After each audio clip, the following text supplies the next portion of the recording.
the Good Future Project, which is thegoodfutureproject.com, is still very early. Our primary idea is not to present more research or smart people, but to create media around this topic, right?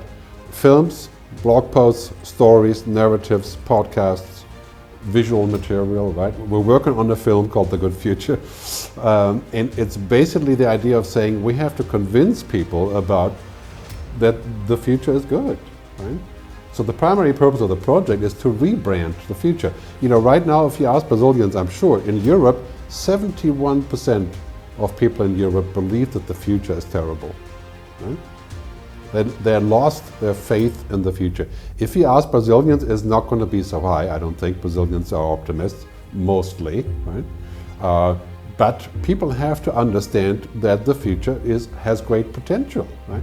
So the purpose of the project is not to create more information or to beat the World Economic Forum or something like that, but to create really powerful content, you know? Like, for example, I wish we would have had one movie that people could watch and say, okay, I got it, the future is not bad, right? And also to empower people, right?